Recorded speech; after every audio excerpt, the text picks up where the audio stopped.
Alright, so we're going to create basic objects in Illustrator using the shape tools.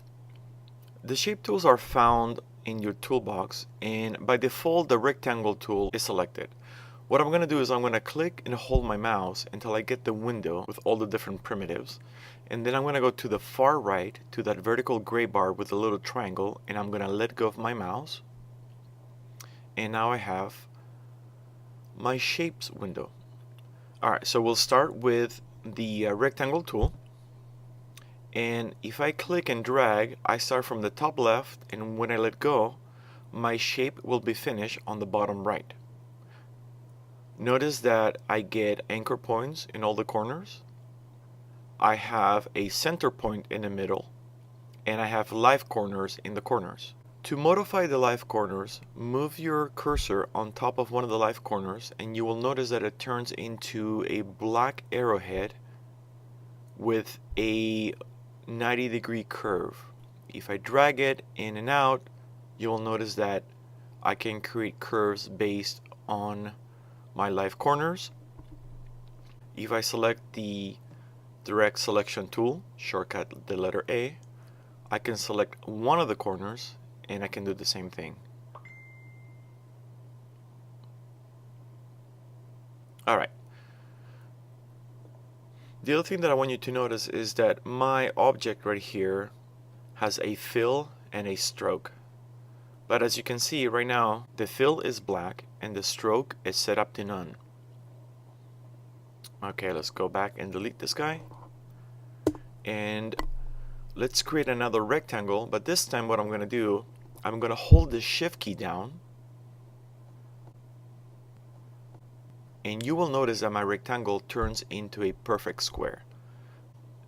The shift key will constrain the proportions to 1 to 1. When I let go, I get a perfect square. Delete. Another thing that I want you guys to look at is that when I click on the top left and drag, my shape will be created at the bottom right. Another way of creating these primitive shapes is to create them from the center.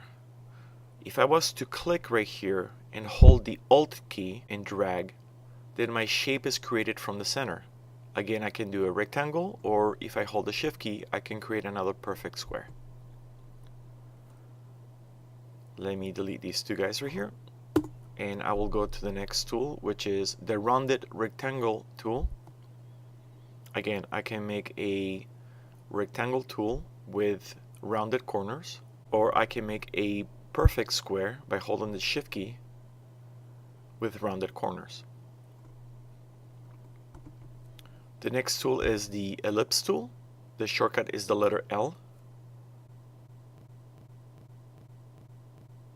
And I can do a horizontally long ellipse or a vertically long ellipse. I'm going to delete those two guys. My next tool would be the circle tool, but all it is just the ellipse tool with the Shift key constraining the proportions. Hit delete. My next tool is the polygonal tool. When I create a polygon tool, its creation is generated from the center. To get my polygonal tool straight, hold the Shift key, and the polygonal tool will snap. If I hold the Alt key and then click, I get a polygonal window where I can determine the amount of sides. So instead of 6, I can go down to 5 and create a pentagon. Hit delete. Again, I'm going to hold the Alt key, get the window back, and then I can go into an octagon.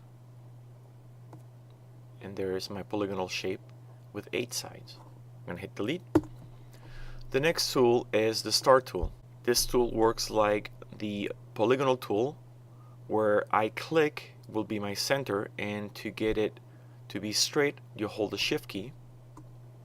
And like the polygonal tool, if I hold the Alt key and then click, I get the star window where I can determine the amount of points that I have in my star. Last but not least is the flare tool.